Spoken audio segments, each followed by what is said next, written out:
We are living in a computer-programmed reality, and the only clue we have to it is when some variable is changed and some alteration in our reality occurs. We would have the overwhelming impression that we were reliving the present, déjà vu, perhaps in precisely the same way, hearing the same words, saying the same words. I submit that these impressions are valid and significant, and I will even say this: such an impression is a clue that at some past time point a variable was changed, reprogrammed as it were, and that because of this an alternative world branched off.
Good afternoon and welcome to yet another edition of Free Association Radio. This is Robert Phoenix. I'm your host. It is Wednesday. And today is the day where we get into astrology. When we leap around the stars and try to understand what's happening in the skies above us and the skies within us as well. It is the 4th of September. And we are on the brink of some very cataclysmic and history-changing times. Let's not beat around the bush here. We are dealing with, which looks like, for all intents and purposes, the beginning of World War III. And we haven't really stared down anything quite like this since the Cuban Missile Crisis back in the 60s. And I was alive then, but I was not aware enough to understand the severity of that. If you are a fan of Mad Men, there's an episode where everybody has to deal with the potential of the Cuban Missile Crisis through New York. And it's actually a pretty compelling episode because you see what lengths people actually went to during that time. You see that they were leaving town. There were people that left town during the Cuban Missile Crisis. There were people that decided if they were going to be together and the world was going to end, that they would be together and have a few drinks. And this was a very serious time in the history of America. We were what they call, 10 seconds to midnight? Well, if that was 10 seconds to midnight, we're probably at about 5 seconds to midnight now. Because I think the doomsday clock just moved up a little bit, a tick or two more. This is serious business, folks, and no pun intended. Now, we've been fed a steady stream of distractions over the course of the last few months. I was thinking about this today. Trayvon Martin, anyone? Trayvon Martin, question mark. Bradley Manning. That was, 2 weeks ago? Bradley/Chelsea, right down the memory hole. Right down the memory hole. And part of the news cycle, which has gone from a 24-hour news cycle to maybe about the 24-hour, it's all news all the time. The life of a story, depending on the story, has maybe a week at the most, depending upon the legs of the story and who's driving it. But all those distractions are in the rearview mirror now, and we're dealing with something very powerful and very present in our lives. And one of the things that we try to do on this show is use astrology to help us get through life. Think of life as a great ocean and you're on a voyage. And astrology is your compass, it's your sextant. And the analogies I'm using are for a reason, because back in the good old days when the Phoenicians and the Vikings and the Moors and all these people who sailed around the globe, they used the stars to guide them from place to place. Even more contemporary explorers like Magellan, whose name I'm using on purpose, obviously, and Columbus and Vespucci and Drake, all those guys, they use the stars to navigate. And that's an external symbol or external manifestation of the navigational process, which is also quite internal as well. So here we are. Imagine that you're at sea right now, and it's about to get really choppy. And the choppy seas aren't anything that you've done. It is just the nature of the ocean that you're currently sailing in. That's it. It's a storm. It's a storm of epic proportion. And it's right there, and it's right in the horizon. How are you going to get through it? How are you going to navigate through it? What tools can you use in order to get through, for all intents and purposes, a very challenging time? We're going to get into that as the show progresses. And hopefully we'll get some callers here and we can look at individual charts. And I actually have a formula for this. And they involve two planets in transit right now. And the other part of that formula involves a particular house. So I'm going to talk about that. I'm going to talk about how you can navigate through these times and through these choppy waters to the best of your ability and get through the other side. So let's just quickly have a look at what the ramifications of what a war in Syria would look like. Well, the first thing that would happen in a war in Syria is that the price of fuel will go through the roof. Think about it just for a second now. Syria is a port country. It is a port country. It sits right at the edge of southern Europe and just around the horn from North Africa. It's a port country. And not only is it a port country, but there's a major pipeline that's going from Iran all the way through to Syria. And so if we look at Syria or the shipping lanes that surround Syria, that go from the Gulf and into the Mediterranean,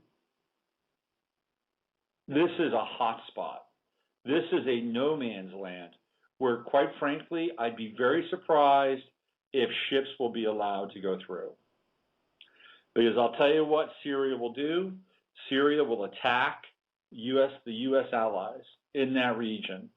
And that will be Saudi Arabia, Israel, and perhaps one or two other smaller countries, maybe strategic countries like the UAE or Qatar or something like that. Now, if that's the case, then all bets are off and you won't probably have to worry about the price of gas. But I don't think World War III starts in the blink of an eye. I think if it happens, it will be gradual and over a period of weeks. And I think the culminating time will probably be sometime towards the end of September if this continues to go in the direction that it is. Now, nothing is set in stone.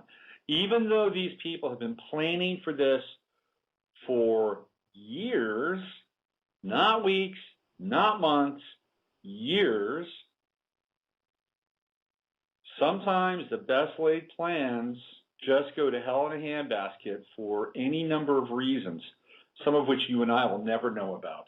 However, that said, if you look at any maps, the United States has amassed quite a number of ships in the region, destroyers, aircraft carriers, submarines. They're all hanging out. They're all hanging out off the coast of Syria. You think they're going to go home? You think they're just going to get a phone call and say, come on back, guys? Sorry. It's a very, very good chance that if by some miracle this does not take place, a few of them might return or might be deployed into some other area not far away. But I doubt if it will be a full retreat. There's just too much hardware now that's assembled off the coast of Syria. So this has been in the works for a very long time. But that doesn't mean that things are completely and utterly etched in stone. Is there a high probability that there will be a conflict there? Absolutely. But there's also chances that Congress will remain obstinate enough and they will turn down the approach of AIPAC and other lobbies that want this war to happen. They will have a difference of opinion with the executive in chief. And there may be a stalemate in Congress that could delay this long enough so that the tide of public opinion will begin to dominate the news. And that's a very slim chance, by the way. And the tide of public opinion, your collective awareness, your ability to think and feel and visualize and hold a different outcome for this is paramount. Don't ever give it up. Don't ever give it away. It's one of the only things you have. Now, I may be talking in dire straits and in dire circumstances, but that does not mean that this is a fait accompli. The great prophet once said, tether your camel first and then trust in God. And we'll get into that in this show. But don't ever forsake your ability to envision a different outcome. Because trust me, I know it can happen. It has the power. It has the power to happen. You have the power inside of you. Now, the difference here between this and 9/11, which, by the way, we're going to be staring down in 7 days, is palpable. This is a very different situation. 9/11 is a once-in-a-lifetime event.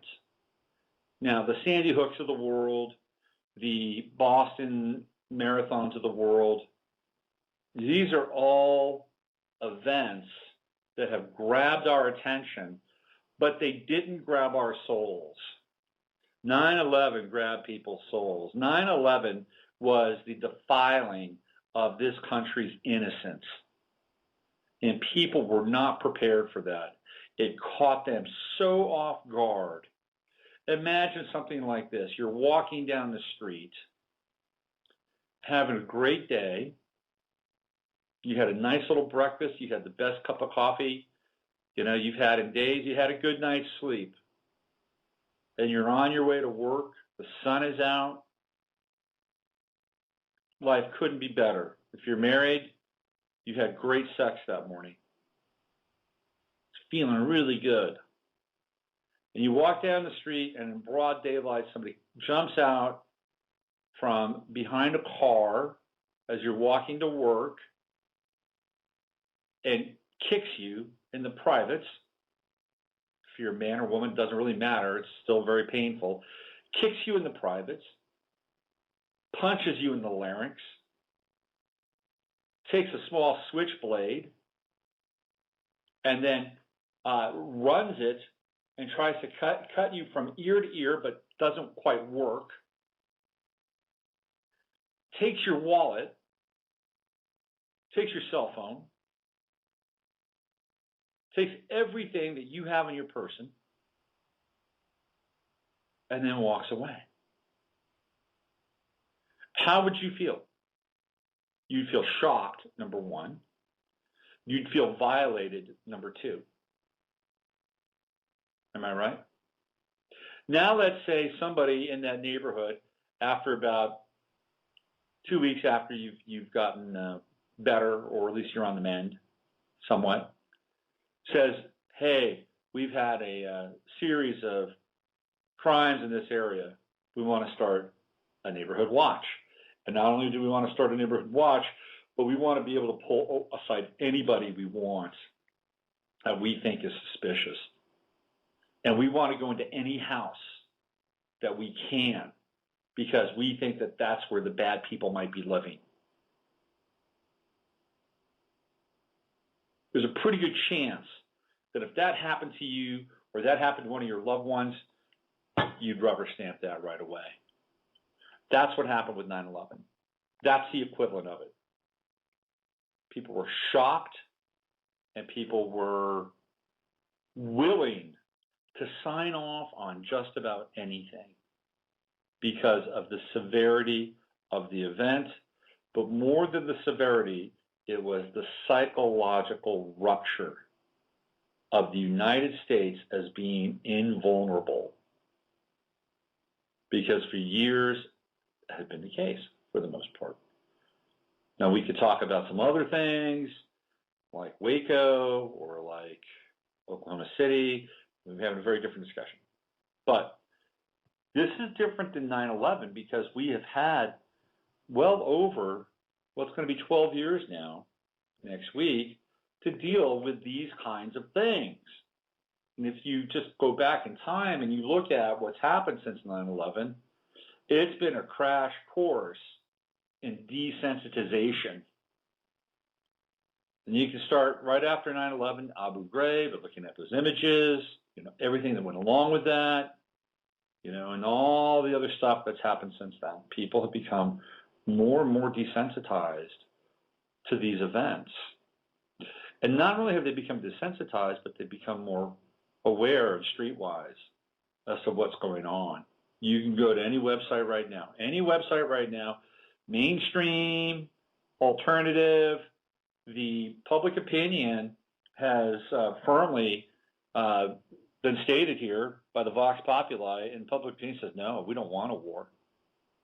Some people are hip to the fact that it just doesn't add up in terms of the evidence, in terms of photographs that were used that were from a different place and a different time. There's a number of different theories. Again, you have the actor theory, that the kids were just actors during this time. Then there's the fluoride as sarin gas theory. There's all kinds of stuff. There's the theory that it was the rebels that had the gas, and they used it because they don't know what the hell they're doing. Then there's the theory that it was the British that sold them the gas, so the British are complicit, which is why they backed out. There's all kinds of theories now. You can follow the thread on about 4 or 5 of them, and they might make great sense to you.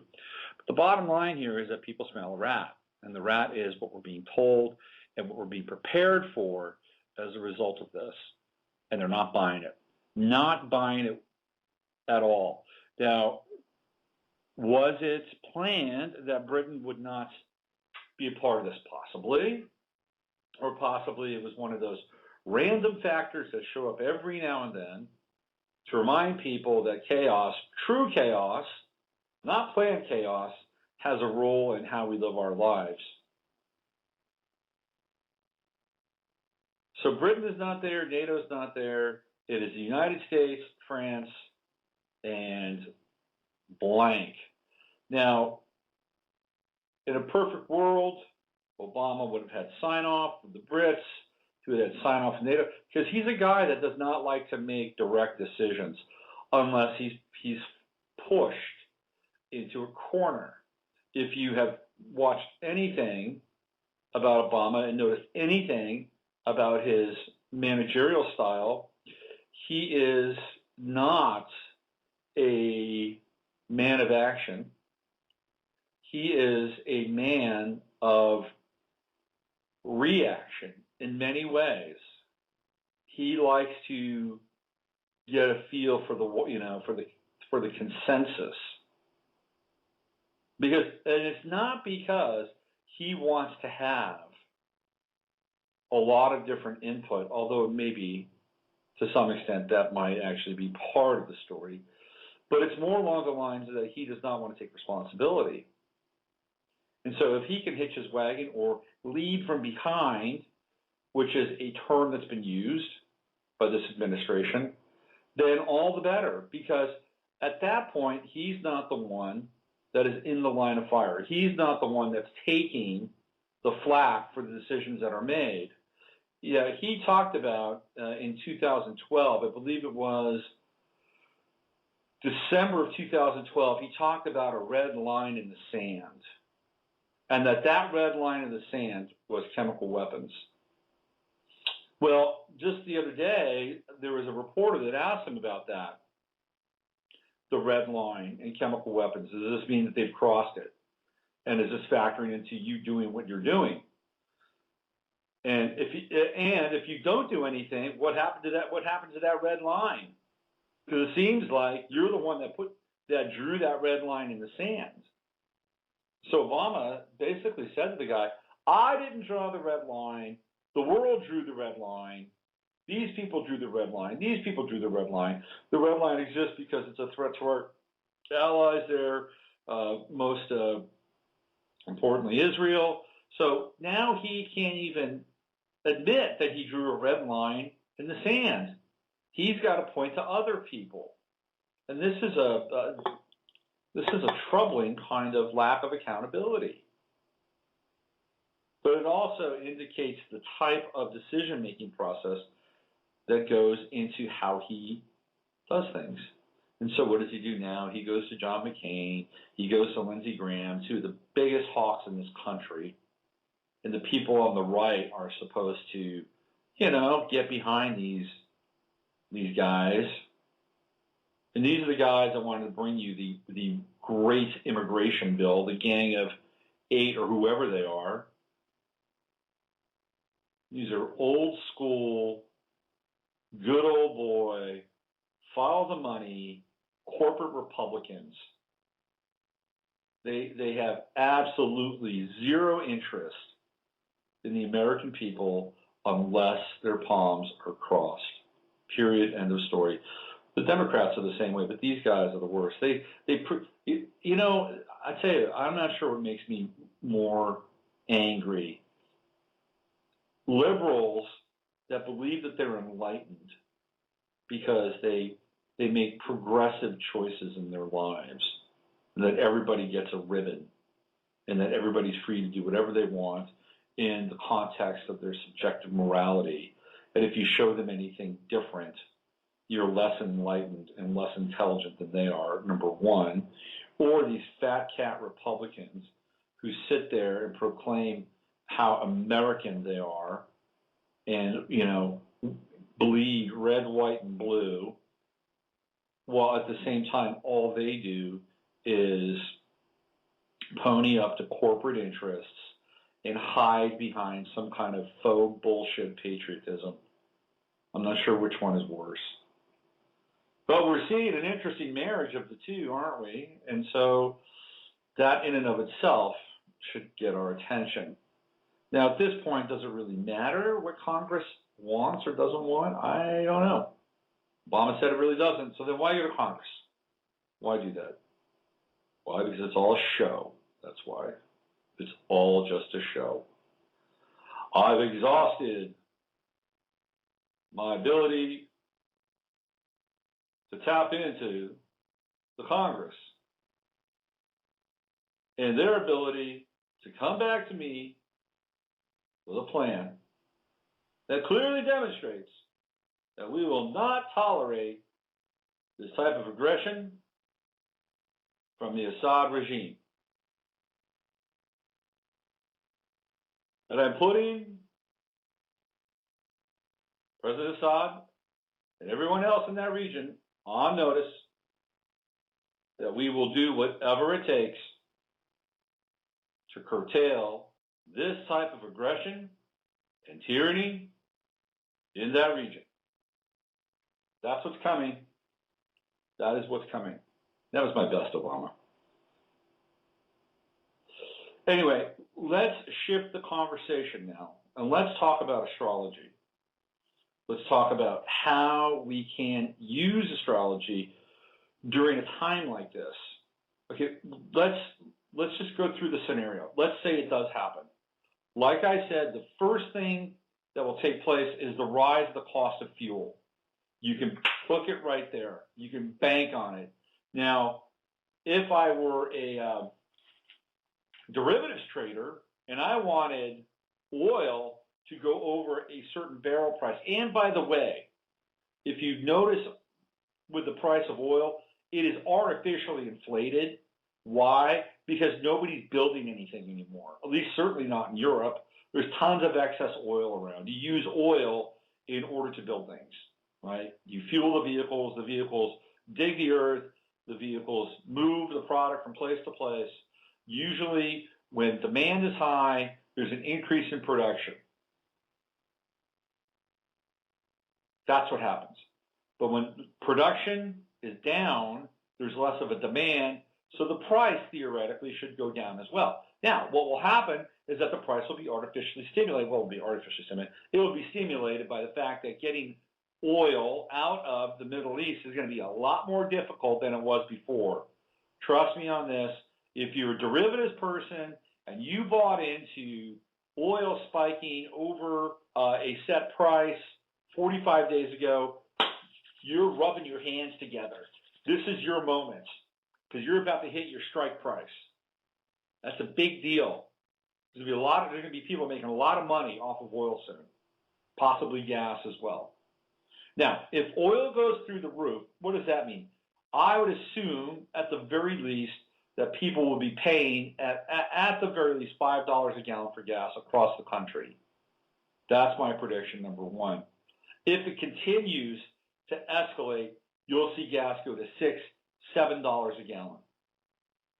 When that happens, what's going to happen to the cost of food? It's going to go through the roof. Through the roof. And I guarantee you, as a result of that, you're going to start to see shortages. You're going to start to see certain things no longer showing up at your market, especially some of the smaller brands that are outside of the Fortune 100, because getting those brands to market is going to be very expensive for those companies. Who can afford to get their foods to market? It's going to be the conglomerates. The conglomerates. That's who's going to be able to afford to get their food to market. Their food will continue to stay on the shelves, albeit at a higher price, so they'll be paying higher prices for crappier food. That's what's going to happen. This will not bode well for small businesses, especially for small businesses in the food area. We could see the loss of about 15 to 25%, and I'm just estimating here, of small food manufacturers, many of whom are engaged in the production of organic or non-GMO foods. What's the best way to stop the non-GMO revolution? You take those companies out. How do you take them out? You price them out of the market. So what does this mean to you? Well, first of all, it means you better get some gas over the course of the next few days. I'm not being paranoid. I'm just being clear. You can get a tank of gas. Get it now while it's still relatively cheap. Hey, look, what's it going to hurt you if nothing happens? You're just going to have a tank of gas. Let's take the paranoia out of it. But I would keep my car as close to full as possible. I'd also make sure I have some decent food around 30 days at the very least. I'm not a crazy prepper. I don't live like a crazy prepper. But I've got some food. I've got some water. You got to think about other things. If you have pets, you'll need pet food. And you'll also need, your basic toiletries, just in case. 30 days. Just 30 days will give you the opportunity to outlast just about any crisis. 30 days is an interesting amount of time when things get shut down. If you have 45 or even 60 days, it gives you even more of a cushion. Water, food, toiletries, 30 days minimum. Have it, full tank of gas, drive around with it. Make sure you've got your batteries, your flashlights, candles, anything that you need. Now, luckily, we're in a period where it's not too cold. It's still pretty warm. And in summer, it's going to change in 2 months. When we get into October and then November, things will get potentially much different. So here we're using some Virgoan foresight, some Virgoan perspective, because that's what Virgo does. Virgo is taking care of details, worst case scenario, all that stuff. Get into Virgo right now. Allow your inner Virgo to emerge. It's okay. You get the next 18 days to be a Virgo. You get the next 18 days to look around your house and say, do I have enough of this? Do I have enough of that? Look, at the end of the day, if nothing happens, you got 30 days worth of food that you can use, and you don't have to go to the grocery store. So this is not some kind of, really intense bunker mentality. But it's just good to have this around. Trust me on this.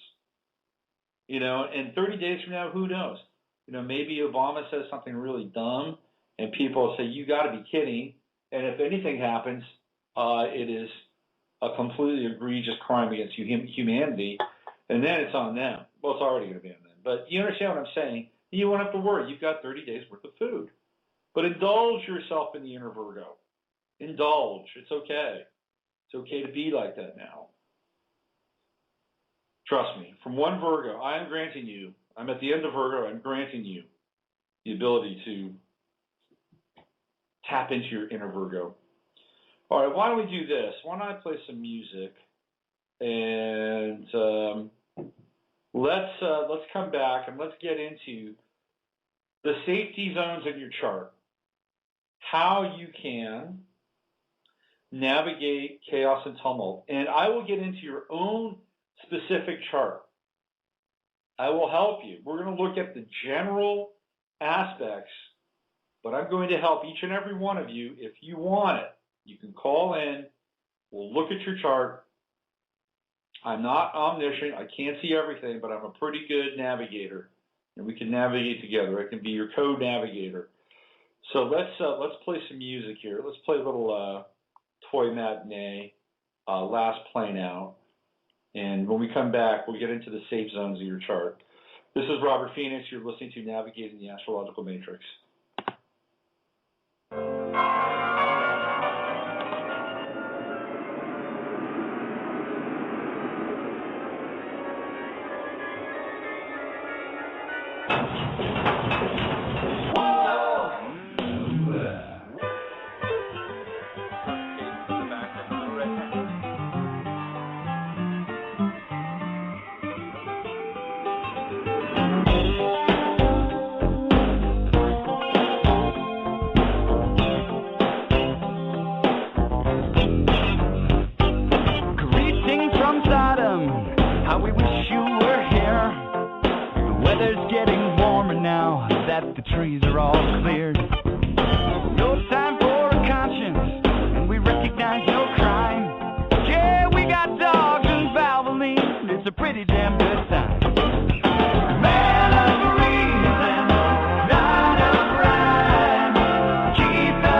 harbingers of doom. And this party is addictive, self-destructive, no doubt.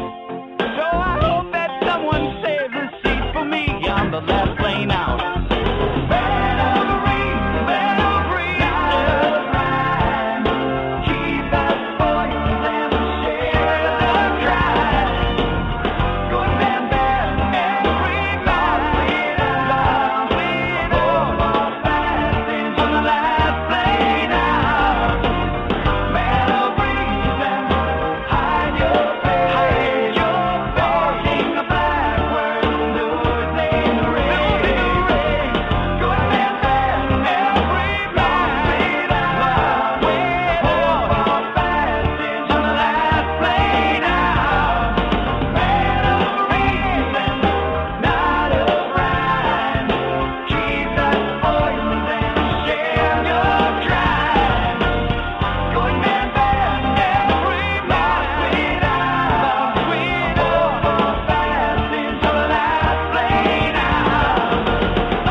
That was Toy Matinee, last plane out. It's still not too late to catch that last plane out. It's 12:38 here in Central Texas. You're listening to Navigating the Astrological Matrix. I'm Robert Phoenix. And it is a Virgo moon. We are now entering into the new moon phase. And one of the things that I had talked about over on Facebook and in the newsletter is when they would actually make an attack potentially on Syria. And it was the new moon in Virgo, which I chose because you generally want to have some kind of assault in the dark of night on the new moon. So let's get into spiritual survival using astrology to the best of our ability. Because remember, we are not always in control of our experience. That's kind of a fallacy. We can only do so much, and then the rest is up to the great power of the universe that binds all of our molecules together in a very intelligent way. But one of the things that we can look at is we can look at where opportunity is in the chart. And if you know anything about your chart, you need to find out where Jupiter is transiting right now. Because Jupiter in Cancer is actually a haven. It's an oasis. Because Jupiter is exalted in Cancer. It's water. We've gotten into this before. And so you want to find out where Jupiter is transiting. Because that's where you want to put your energy. That's where you want to put your focus. Because that's where Jupiter will pay off and reap benefits and rewards.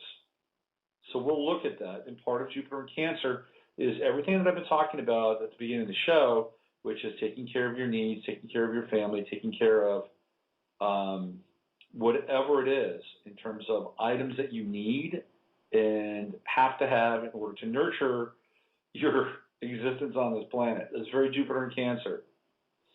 The other planet to pay very close attention to is Saturn, and especially because Jupiter and Saturn are getting closer and closer. When we look at the ephemeris today, we have Jupiter at 14 degrees and Saturn at 7 degrees. So Saturn is within a 7-degree orb, which means it trines Jupiter. And Saturn in Scorpio is using your own personal power, your ability to be instinctual, your desire to survive, all those things. It's using those things in a very structured and pragmatic and well thought out and well planned way.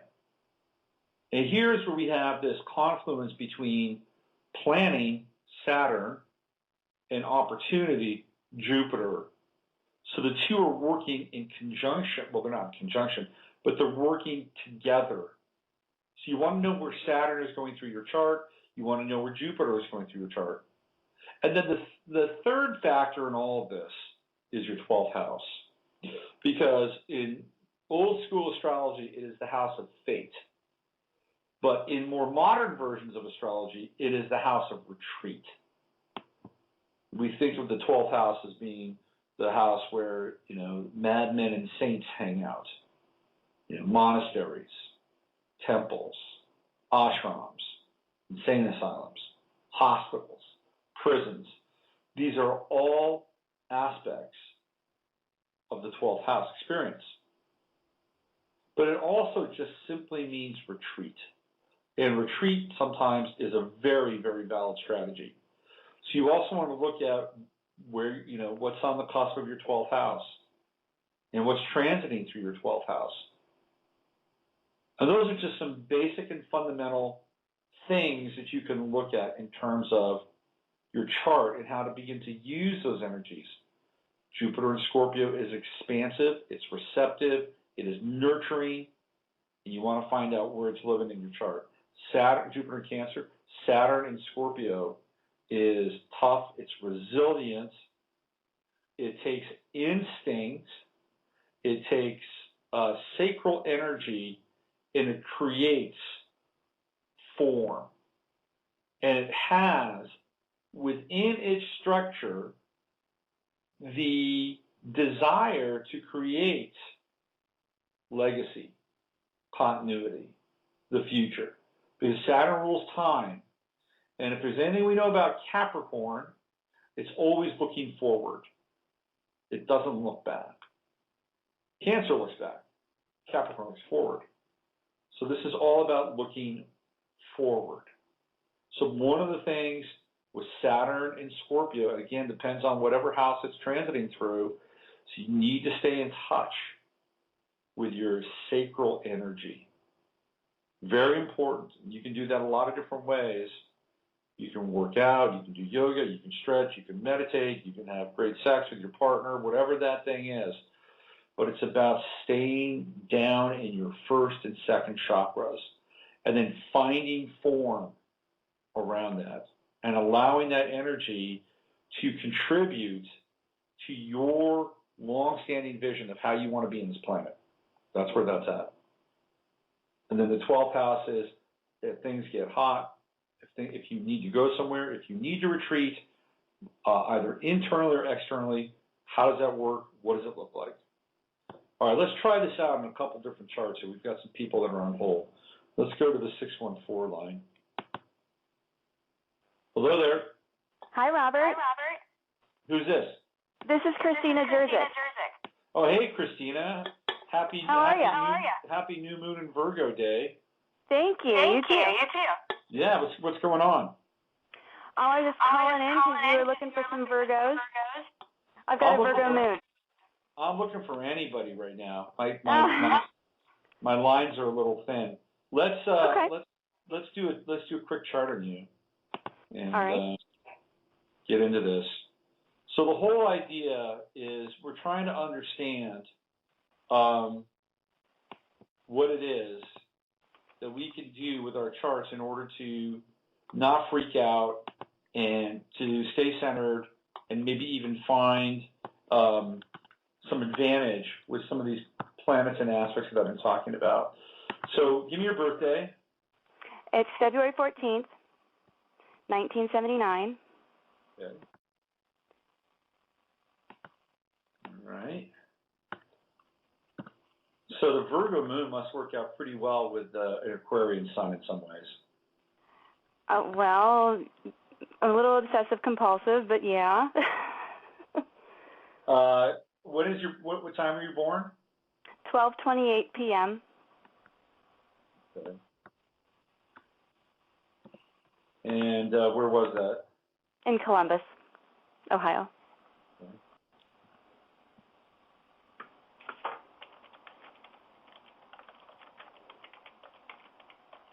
All right. Where are we? There we are, right there. Okay.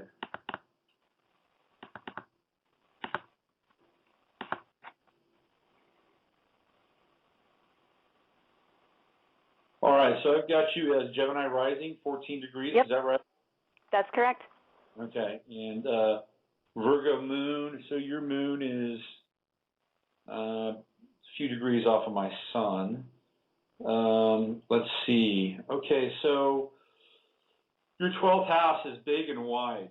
Okay, so let's think about that just in terms. Let's start with your 12th house. Let's think about that just in terms of its own kind of physical manifestation in your chart.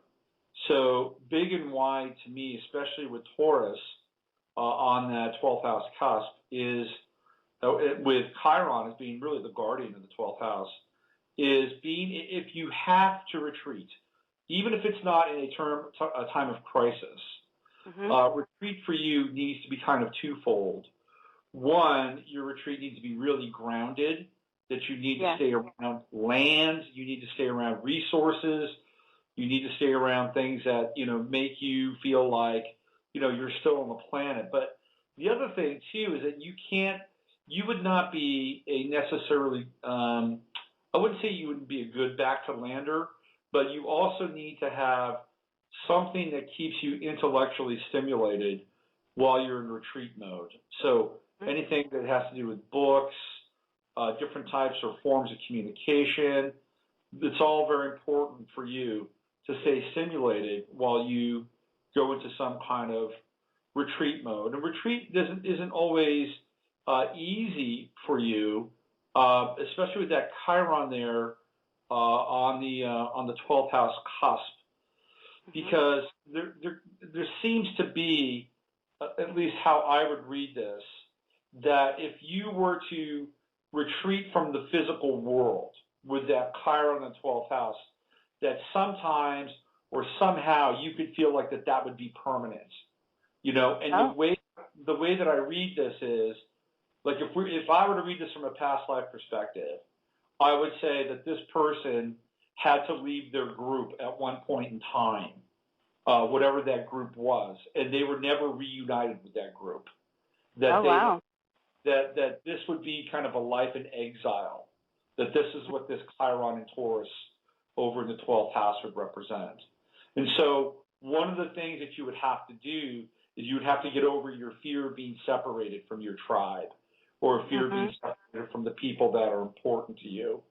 But if you were able to get over that and get through that, then I think your 12th house retreat could be very positive, because one of the things that you would do is you would stay in touch with your body. Let's just say, let's take cereal off the table. Your 12th house retreat would be like going to a yoga center, where you could get away from the world but stay in touch with your body. Or the 12th house retreat would be going to a place where you could do juicing, colonics, fasting, turning your body around. That would be another example. Or another 12th house retreat would be kind of an adventure sort of eco tour someplace, but it would all be about the body. So, but it also has to be stimulating too on some level. You'd have to learn. You couldn't just be quote unquote in your body around the whole thing. In terms of where Saturn is currently in your chart, Saturn is going through, it says right there, Saturn's going through your 6th house. So what you would want to do is kind of get really into the discussion that we're having today, because that's Virgo's house. And you'd want to know, you just want kind of a checklist, like, where is everything? Where's this? Where's that? If you and Scott get separated, where would you meet? Things like that, really basic fundamental stuff, but really, really bringing it home. When I see also Saturn going through the 6th house, I would also kind of stress some emphasis on medical supplies, having like a really, really good first aid kit, not like just your basic first aid kit, but a really good first aid kit, and having some, some supplements, that you could also have around. So it's more kind of like built out because when I see that 6th house, it has kind of almost a medicinal component to it. You also, by the way, would have some interesting healing abilities with that Uranus and Scorpio in the 6th house. Have you ever been injured, like broken a bone or anything like that? No, What about cuts? Any cuts or Any abrasions to the body? This is just weird, I currently have a whole bunch of bug bites on my legs, ankles, and feet. Okay. That I'm in the process of healing right now. So I'm using like natural methods of doing so, but it's been, for the past month, that's been like a focus. It's very strange. Interesting. Well, Uranus there indicates unusual healing experiences, but it can also be very quick healing experiences too. Okay. So I'm not sure what those bug bites are about, but I went through that a few years ago when I was in Massachusetts, which is just mosquito heaven. Not me. And I got bug bites, and they stuck around for quite a while. And I think I wound up using colloidal silver on them. Oh, I've not tried that. You may want to bust that out, and don't skip on it. Get the good stuff. Do some reviews. Let's see where Jupiter is. Jupiter is getting ready. It's in your second house now. So let's just say, in a time of non-crisis, Jupiter in the second house bodes really well for expanding your resources in your life. And anything that you can tap into around the home improvement, real estate, gardening, and even your own femininity, your own expression of your feminine essence, these would be extremely highlighted during this time and would bring you abundance. Now, in a time where it's not where we're really kind of on the edge of things, Jupiter going through your second house is, just a lot of what we already talked about, because the second house is resources, it's fundamental basic stuff. So you'd want to be, prepared. You wouldn't want to skimp, let's put it that way. And the more that you actually infuse any kind of precautionary or planning sort of methodology in your life, the more that you infuse that with love, and you're doing this to take care of your family or whatever, the better it feels, and there could even be some payoff. So let's just say, for instance, you decide that you want to, get on board, you want to get some of this stuff, whatever. There could be, and let's say we don't go into World War II, thank God it doesn't happen, but let's say that does happen, you're in that place. There could be a possibility that even some of the things that you purchased, you could actually sell later at a profit, whatever. Right. So for you, that's actually a win-win situation. So you're actually the perfect person to have started this off with, because Saturn going through your sixth house in Virgo, Jupiter going through your second house, your sixth house is Scorpio, but it's Virgo's house, and your second house, which is Cancer, which is Taurus, is perfect. And you've got this, you've got Saturn in Virgo too, so you are, you're kind of this way anyway. So you see the long range, you see the the benefit of long range planning. That's who you are. With Saturn conjuncting the true node, and even with Venus in the eighth house in trine with Saturn, you see the value. That's a word I would use. The value of it, because this is not just today, next week, or next month. You're looking at years down the line, and how it impacts you and Scott, your family, and the people around you. So you're natural for this. Well, thank you. That's how it feels. So that was good confirmation coming from you. So I appreciate that. Okay. Well, listen, stay strong, and nothing's written in stone, but also stay awake too. These are tricky times for sure. That's right. Okay. All right, Robert. Thank you so much. Bye, Christina. Bye-bye. Bye. Let's talk to our friend Denise and see how she's doing. Hello. Hey, Robert. How are you? I'm good. It's going, I tell you. How about yourself? How are you? Yeah, I'm pretty good. Just getting up, and it's weird, It's like I'm in a weird place in my life. I mean, I'm coaching a little league team, right? I got to tell parents that that their kids have to wear white pants and green belts and bring snack on Sunday. And on the other hand, I'm helping people prep for World War III. I mean, it's a weird life. I understand. That's my sentiments exactly. I was just saying, when I wake up every morning, it's like I got to say, now what, and what do I do, and which move to make, which move not to make. Oh, it's really something. It used to be just get up and go. Now it's you got to get your orders first. Well, I mean, Tim Tebow. I don't know if you know who Tim Tebow is, but he plays football. He's a big Christian, and he just got cut by the New England Patriots. And they asked him about it, and he basically said, "Hey, look, man," said, "I get up every day, and I know that every need is taken care of. I don't have to worry about anything. I just put one foot in front of the other, and God does the rest. I have total faith in that. I'm in total peace. I sleep at night, and there's something to be said for that on some level. But there's also the flip side of that, where people have their heads in the sand like ostriches. And I think that something between the two is really the mix. That's what I think. Yeah. Yeah.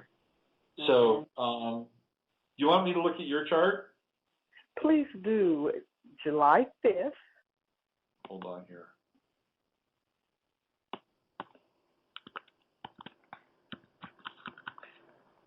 Okay, July 5th. 1963. 1963. Okay. 9:56 a.m. 9:56 a.m. Okay. Memphis. Yeah. Memphis, Egypt. Exactly. Okay. Here you are.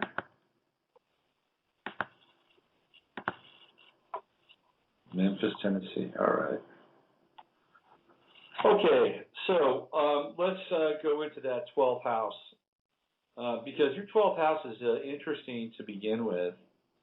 And you've got Uranus and Pluto in your 12th house. And that should be actually really, so like, okay, so you said, when I get up in the morning, I ask what to do. I ask, what should I do, right? You just said that, right? Right. That's actually a very 12th house kind of activity. Because when you have Uranus and Pluto in the 12th house, you have to honor it.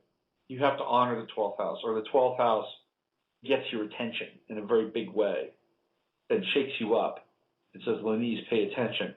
You have a whole inner life that you need to dip into and honor and focus on, because if you don't, we'll continue to get your attention, right? That's how that works.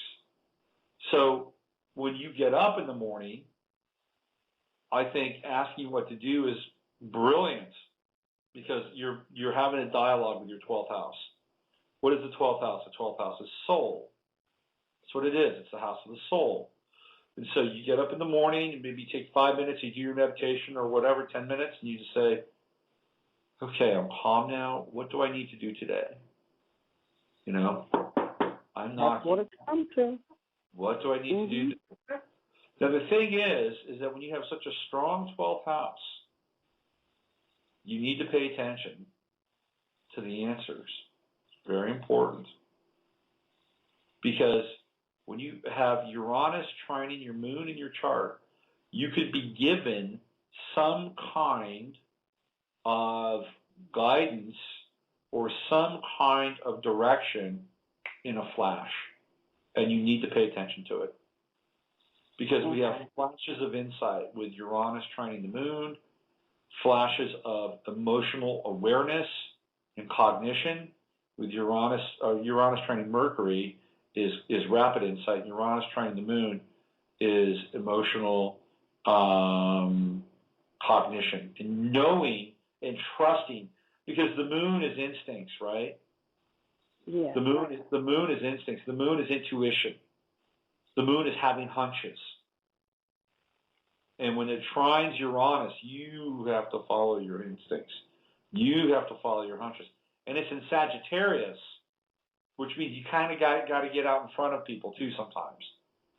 When I say that, I say it not in the sense that, you've got to elbow your way and be the first to the store in order to get the last goods on the shelf. That's not really what I'm talking about. It's about, I'm going to do this kind of ahead of everybody else. And it may be unpopular, but I'm going to do this. So your 12th house is quite important to you. And you definitely need to spend time there in the morning and just say, what do I do? And then you can say, hey, let's continue this dialogue throughout the day. Let's not end it right here. I'm open. I know. There's a dialogue going on in my head at all times. And I'm beginning to recognize that it's not just monkey mind. Oh, good. I'm beginning to be able to distinguish the voices now and to discern when I'm being guided and to take my intuition seriously. Mm-hmm. And how to trust myself, because I had to acknowledge that I don't trust myself. And then I would see so many things and doubt it, and then it manifests as exactly as it was given to me, Yeah. And I'm manifesting things. I have this, I call it a magic board now. I'm writing down everything, and as I write them down, I'm striking them off the list.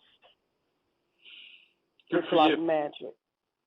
Good for and you. It's like, hey, I'm on to something here. I'm going to keep this board, and I'm going to keep writing things down, because I've gotten so much done in the last couple of months. It's just unreal. That's terrific. I like the sound of that. Good. So I said, okay, so this is how you manifest. What does your board look like? My board? Yeah, your magic board. What's it look like?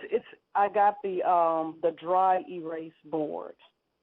Okay. I really need a bigger one, actually. I got the biggest one, but I almost need like a school size, one that stands up in the floor, because it's like I'm teaching myself. And I've been told from my chart that I am a teacher, but now it's like and I did this as a little girl as well. I was a teacher. At the end of the school year, I would get all the little papers and, color forms and worksheets and bring them home and just play teacher with whoever would listen, these smaller children. And it's like I'm doing it now, but it's to myself. Right. And it's the way that I'm going to have to run my life. I've got to investigate everything. I've got to know when to move, when not to move, and what to move on and what to stay away from. I'm being taught all of this now by my own soul and spirit. Yeah. Well, I think that's, I've known you now for going on a couple of years, because you listen to the show a lot, and I would say that that's a major transition and transformation for you. Yes. Because it sounds really empowering, and you're doing it. You're the one that's initiating those kinds of changes in your life. So that's great stuff, Winnie. Congratulations. Well, thank you, Robert. I'm still listening and learning, but I'm learning to trust my own intuition. Like you said, there was a time I wanted answers, and I wanted them from somebody else. Right. But I still love astrology, and I know that it can give you the cues and show you where your strengths and your weaknesses are and what tendencies are coming up and all that. So I just love that about astrology. So let's get into Jupiter just a little bit in your chart. And Saturn too. Okay, I'm going to be quiet. I'm going to toss this back to you, okay? I want to set it up, and I'm going to hand you the ball. And you run with it. You tell me what you think this means, okay? Okay. All right, so Jupiter is coming into your 11th house. And it's going to be, by the end of the year, conjuncting your true node. Now, given the vector of what we've been talking about today, how would you interpret that for yourself? Okay, my Jupiter is going into the 11th house, and the 11th house is that friends and other people? Friends, groups, organizations, networks, the internet, things like that. Okay, that means that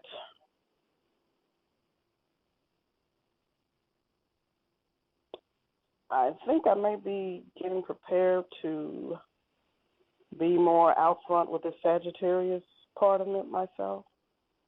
Maybe that's what I'm getting ready for, or to have more interaction with other people in my life in all aspects.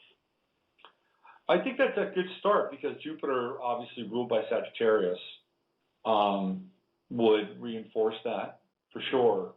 I see it also as you being more engaged in networking and linking people up and trying to build networks where people can support and nurture one another. Now, in a perfect, non-World War III precipice kind of world, that would be things like, I don't want to use like multi-level marketing, but it would be something along those lines where you could really get involved in some kind of product or supplement or some kind of diet, or whatever that thing is, and own it to the point where you really feel good about it, and then you could create kind of a network, maybe even a distribution network of people with you that would be part of that, and marketing and selling it. That would be one manifestation of that. Another manifestation of it would be the sharing of your thoughts and feelings via new media and the internet. That would be another sort of idea as to how you could work with it. But really, if we're talking about crisis, the way that this would be manifesting is that you would be, or find out ways to stay in touch with people over long distance. You'd find out how you can continue to get on the internet and continue to find ways in which you can stay in touch with people you could exchange ideas. You could exchange, for lack of a better term, things like recipes or herbal sort of combinations, whatever those things are. It would be like being a part of and forming wider and wider networks in order to sustain and nurture not only yourself but other people. Does that make sense?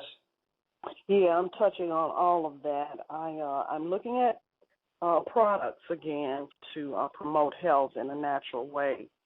Okay.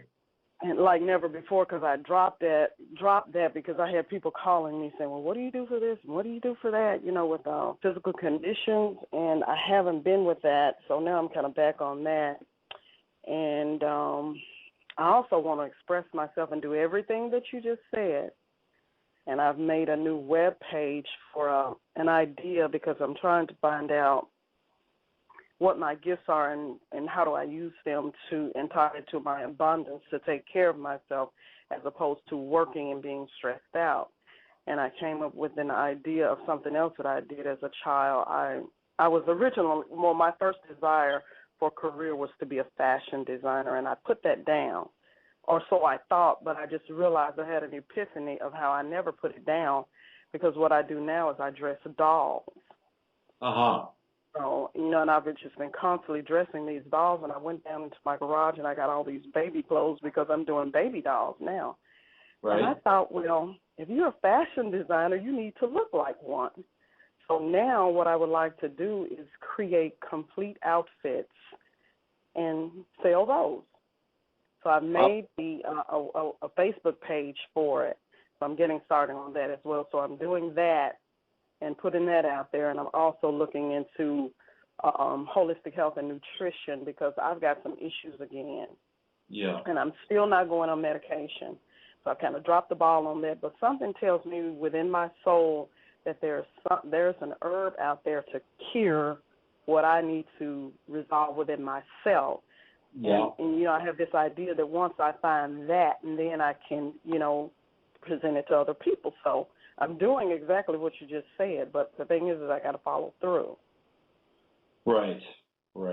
Well, when you've got Saturn moving into your third house, which it will do in October and November, then this whole idea of using the third house, which is mind, and using Saturn, which is a fixed energy, will be much more readily available to you. So you'll be able to stick to your goals. You'll be able to retain your focus.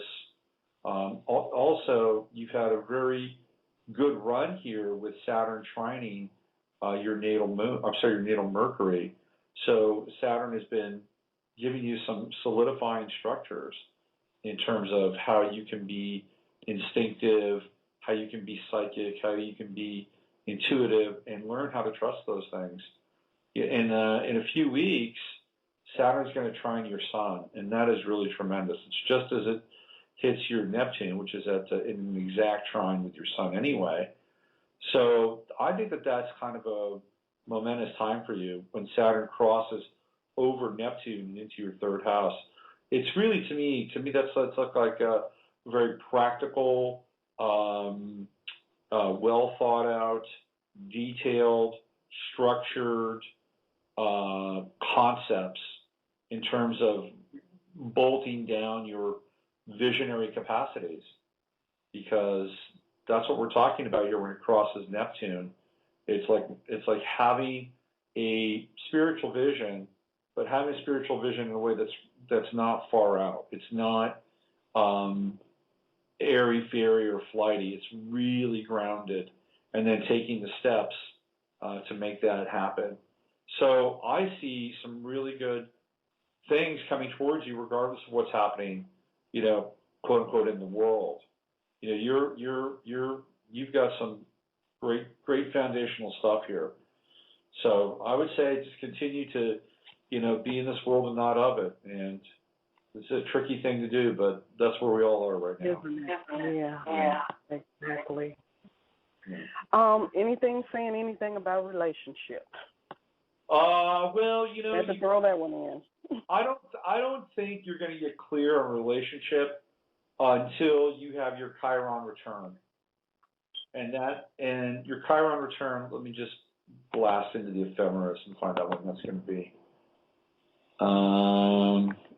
Chiron return 20, let's see, your Chiron's at 14. Your Chiron return doesn't really hit you until March of 2014. And then it hits your Chiron, and it goes right into your 7th house, because it's right on your 7th house cusp. And what happened to you when you were 14 years old? I don't know if I told you or not, but it was really, I don't even want to say it on the air. It was traumatic. It was a good thing, but very traumatic. Okay. All right. I think I know what you're saying. Okay. I think I can fill in the blanks. Okay. So what happens is when you go through your Chiron return, you get to revisit that. And I hope in a good way. I think it'll be in a good way. How could it not be in a good way? You're older, you're wiser, you're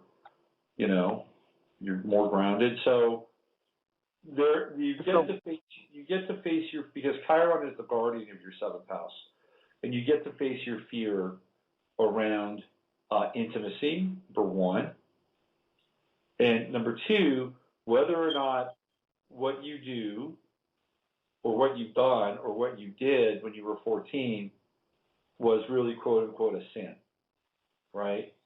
Because you have carried that to some extent, whatever that is. And you get to revisit it, go through it, and then when Chiron moves into your 7th house, you'll be much more at peace with that then and with it now. Does that make sense? Yeah. Mhm. So it's But like Chiron is going to heal it around that time. I'll be That's right. completely healed from that. March in 2014. Yep. So that's when you asked me about relationship. That's when you have the opportunity to go in there and have a different kind of relationship than you've ever had before. Okay. Well, I'm looking for that too. I guess it's all going to come together at some point. That's not that far off, March. No, it's not. I mean, next thing you know, it'll be Christmas, New Year's, and then March. Yes. Provided we're all still here and happy and healthy and listening to you. So. Yeah, I hope so. All right, Denise. Thank you for calling in. Okay. Okay. Thank you, Robert. Have a good day. Bye-bye. That's our friend Lenise down in. I just realized Lenise's moon is conjunct my Jupiter. No wonder we get along so well. Let's go to the 951. Hello there. Hello, Robert? Yeah. Thank you. Thank you so much for taking my call. Are Sure. you there? Yeah, I'm here. What's your name? My name's Lori. Hi, Lori. Hi. And my birthday's 6/29/60. And I was born at 4:16 in the morning. Let me do this. I have to go back into my chart page. Where are you calling from, Lori? California. Okay, I used to live there. Oh, excuse me? I used to live there. Oh, did you? Did you like? Yeah. Up north or? I did. I lived in the Bay Area. I lived there for most of my life.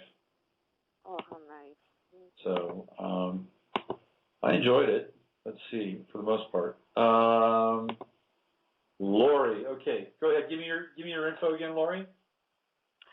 6/29/60. 6/29/60. Okay. 4:16 a.m. 4:15 a.m. All right. Hold on there. We got 4:16. Yeah. 16 a.m. And where were you born? Hazelton, HAZLETON, PA. Okay. HAZE. HAZLEE. Oh, I see. LE. There we go. TON. Yes, there it is.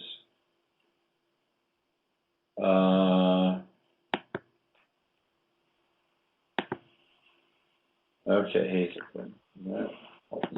Shoot, hold on. There it is. All right, here we go. Okay, so I have you as a Gemini rising with Moon in Virgo and Sun in Cancer. Is that correct? Yeah. Okay, so we've been going through the 12th house today. We've been going through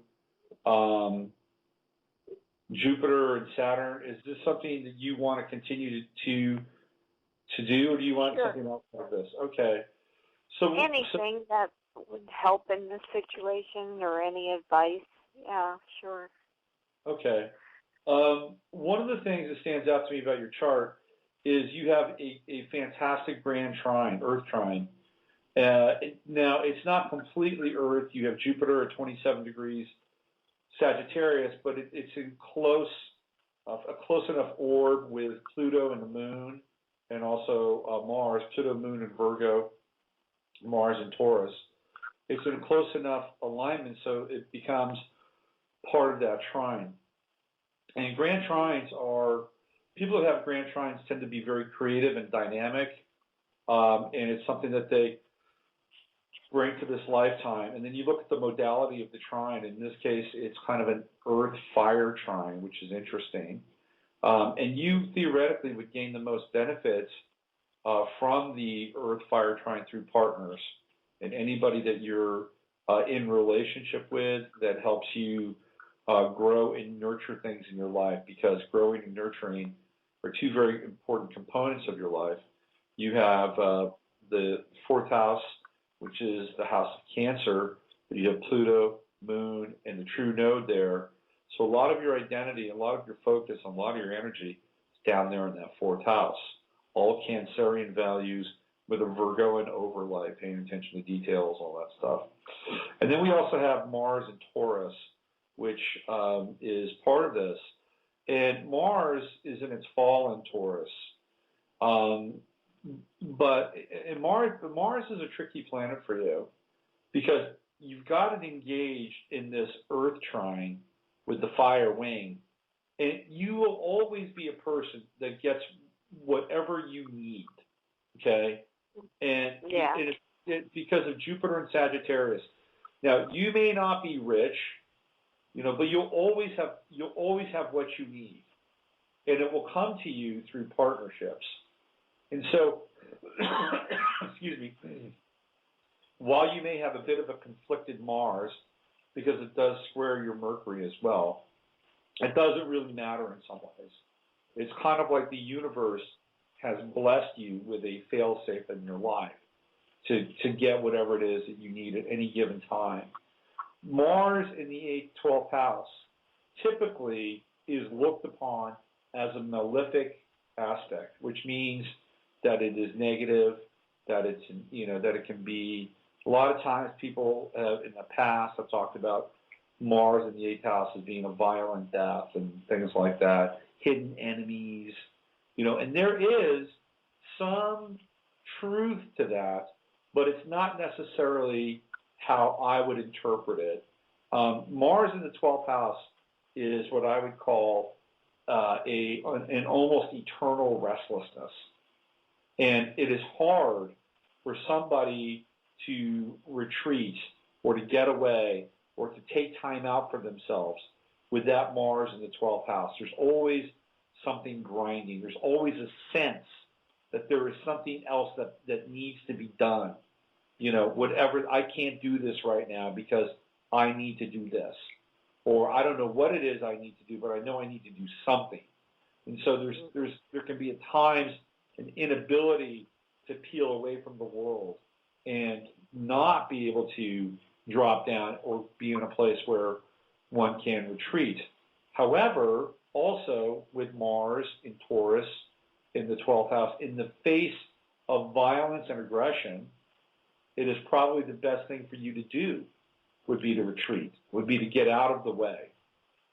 So anytime things get heavy around you, whether it's in a personal relationship or whether it's life in general, and it feels like it could get physical or it could get abusive or it could get intense, getting past the barrier of Mars in the 12th house, because it's right at the beginning of your 12th house, could be essential. The other aspect of that is that in a retreat situation, you could be very aggressive towards people who want to pull you out of that retreat situation.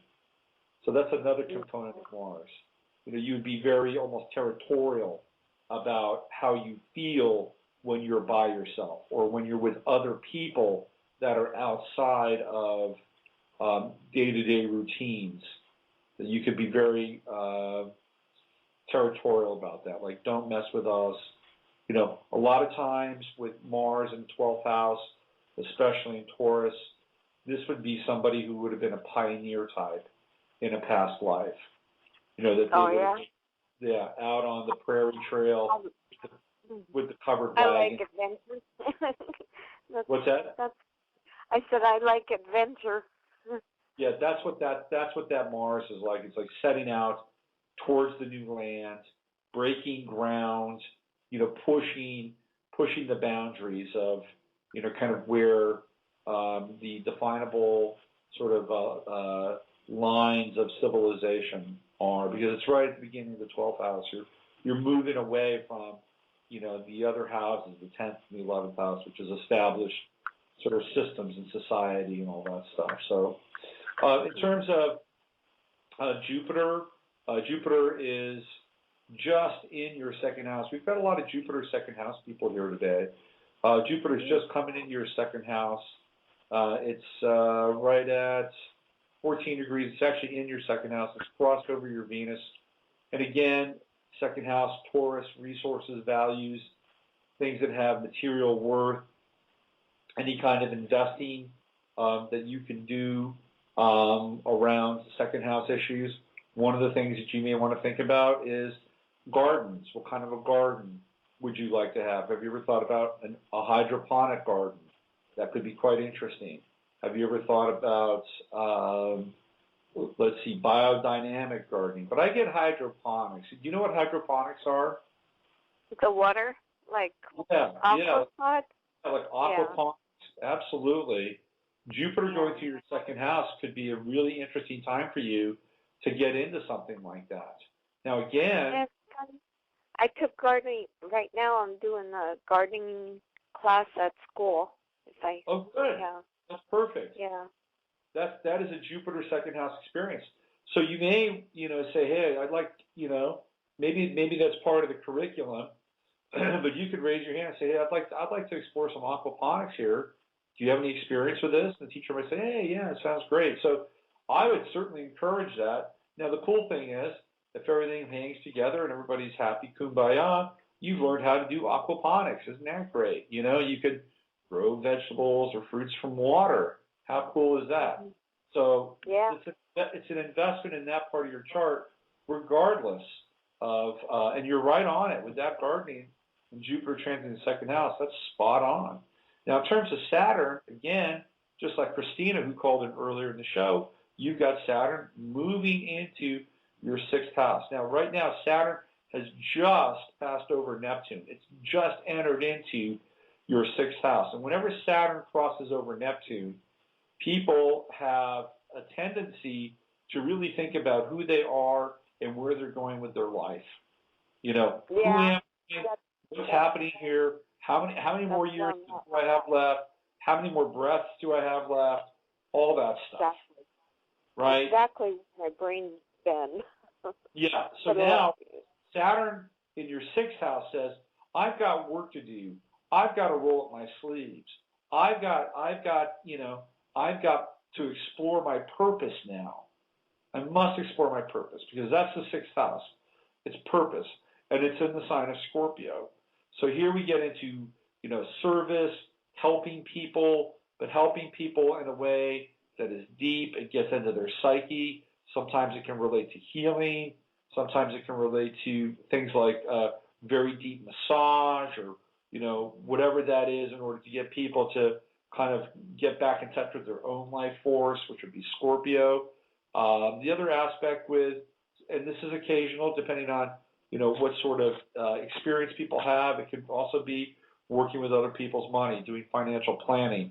Sometimes it could be accounting. Sometimes it could be bookkeeping, but it has to be done in such a way that you're not just making sure people are living within their budgets or within their means, but actually helping them grow their own wealth, things like that.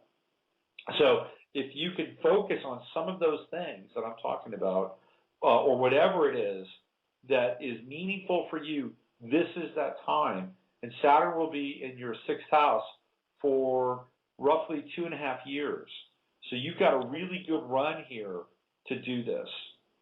And, I would say that now that Saturn has passed over your Neptune, it's passed over the opposition to Mars, it's time to really focus on who you are, why you're here, and how you're going to make a difference.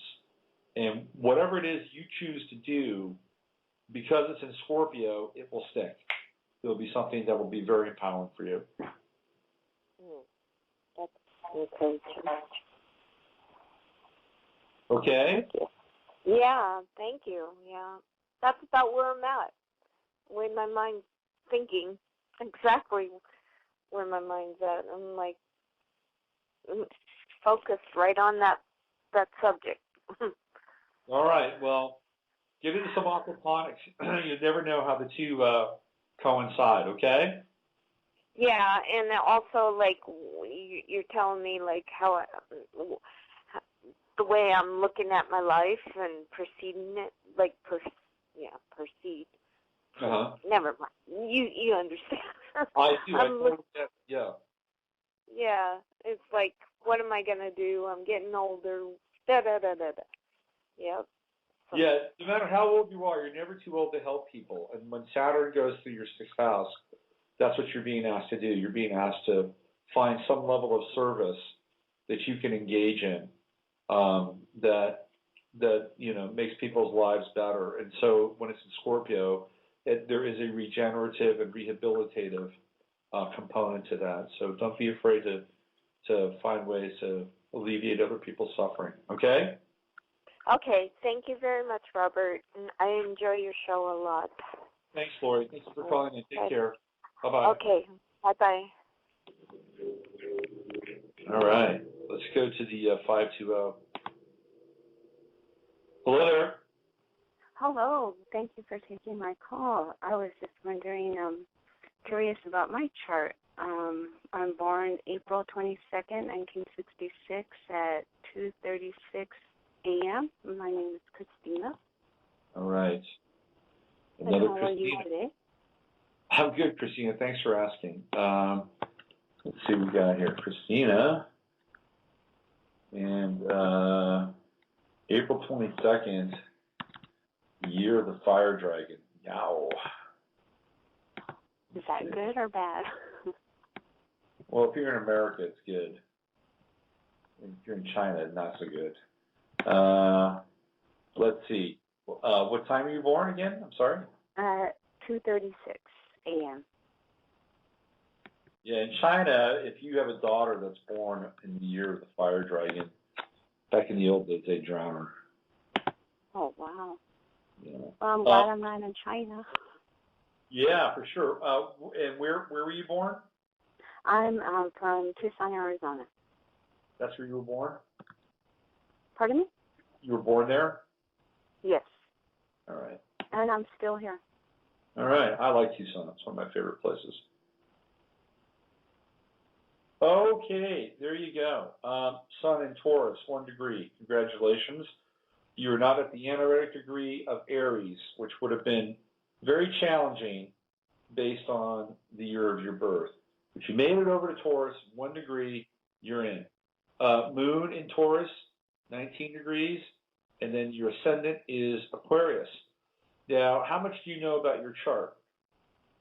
Not very much.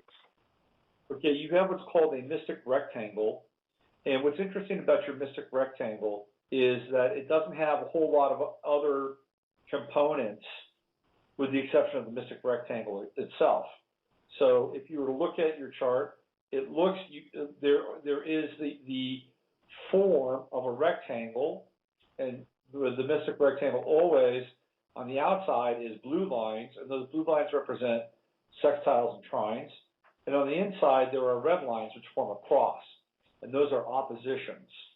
And that is how the mystic rectangle basically works. And so you have 3 planets in the first house. They're all in Pisces. That makes like one corner of the mystic rectangle. Apart from those planets, you have Pluto and Uranus in Virgo, which makes the opposition. Now, going just down to the right of the chart into the 3rd house, 2 houses over, you have the moon and you have the true node. So now you have the sextile lines coming off of Venus, coming off of your Chiron, coming off of Saturn, and they're all sextiling the moon and the true node. And then opposing the moon and the true node, you have Neptune in Scorpio, which makes one of those other opposition lines. But then you draw another line to the upper right of the chart, moon and true node, trining Pluto and Uranus.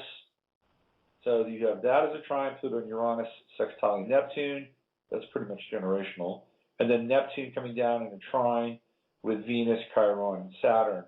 So the thing about mystic rectangles is they're fairly uncommon. And my theory on them is that these are people, mystic rectangles can show up in what we call splay charts, where there are planets all over the place. And for you, you have kind of I call it a modified splay funnel. But what happens is that people that have splay charts or mystic rectangles, to me, are people that have come to this lifetime to experience wholesale change. So when they experience change in one area of their life based on the movement of a planet triggering any part of the mystic rectangle, almost every other aspect in their life as it relates to their chart also gets hit and they change. So they go through big chunks of change over the course of a lifetime. And I think that the mystic rectangle and the splay chart is kind of an accelerant in some ways. It's like, hey, you got a lot to do here, get going. You're going to have events in your life that will catalyze that. The challenge with the mystic rectangle is, I feel, is the oppositions, because sometimes you can feel like you're kind of caught in the middle of things. And that could be anything from caught in the middle of situations with other people, caught in the middle of family feuds, caught in the middle of conflicts at work, things like that, because that's really the sort of the geometric algorithm of that. You've got these crosses and these oppositions. People that have mystic rectangle can also get in crossfire with some of these groups and some of these factions. And you've got to figure out, well, where do I go? How do I, which side am I on? Where am I going to put my energy? Things like that. There's also at times an inability to, the life can work really well with a mystic rectangle, but then there are times when it doesn't. And the times where it doesn't is when you get into those oppositions and you feel torn between two different aspects of your life. Now, for you, it has to do with relationships. And you've got Venus in Pisces, which is great for relationships. It's very loving, it's very warm, it's very compassionate, it wants to see the best in people. It's in the first house. So part of your kind of modus operandi in life is you could be a person that lives through relationships at times, or relationships are very important to your identity. However, your Venus and your Chiron are conjunct, which means maybe at times that there isn't always perhaps the best judgment when it comes into relationships. And you can also feel quite vulnerable at times with relationships with that Chiron-Venus conjunction. A lot of people make mistakes, and a lot of people wind up feeling vulnerable in relationships. It's kind of a generic statement in some ways, but to the point that this would have as an impact on you kind of how you feel spiritually and how you would feel about your own, what's the word I'm looking for? It has to do with moralization, your energy, your positivity. The one thing that I could see with your chart is that you could go through some kind of demoralization through relationships. And relationships in your life they can have very quick beginnings and very quick ends, because you have Uranus opposing Venus in your chart, and Uranus is in your 7th house of relationships. Pluto is also in your 7th house of relationships. One of the challenges around this opposition can also be falling in love with somebody and that somebody passing away. That can be a major trigger in your life. And at the very least, the end of a relationship certainly at times could feel like death to you, that it would be so kind of emotionally intense. And we all feel that. We all have this sense that, yeah, somebody dies, part of you dies. That's not rocket science. But for you, again, it would be much, much deeper because of this opposition. And part of it can also manifest in not wanting to get out of relationships because you don't want to feel that intensity. You'd rather at times perhaps stay in a relationship because the power or the intensity of ripping that relationship apart can almost be too great at times. So that's one of the challenges with the mystic rectangle in your chart. However, again, you have the potential to also heal these things very quickly. Venus sextiles your moon. You've got a solid moon in Taurus. So you have the ability to get grounded once again. If you go through this kind of cyclotron of transformation through relationship, then your moon can get you back on your feet again. It's like, what's important now? And your true node conjuncts your moon. So ultimately, I think you can take good care of yourself with this chart and that wonderful moon true node conjunction. So the mystic rectangle is interesting. You do have a wing to it, and that's Jupiter, and Jupiter squares Chiron, and Jupiter squares Saturn, and you have Jupiter in Gemini at the end of Gemini. Jupiter squares in the chart aren't terrible. If anything, it's really having more optimism or more faith or more, belief that things can work out okay than most people. You just have to watch out for being over optimistic or over abundant in your own assessment. Now, if we get into this kind of thing that we're talking about today, your 12th house is Aquarius, and you have no planets there. And so in terms of having a type of retreat, the 12th house Aquarius is really, if we look at like the soul, the 12th house is the soul, 12th house Aquarius is very quirky, which means that you get unusual impulses from deep within you that, kind of can change the course of your life at times. Like, for instance, we just came into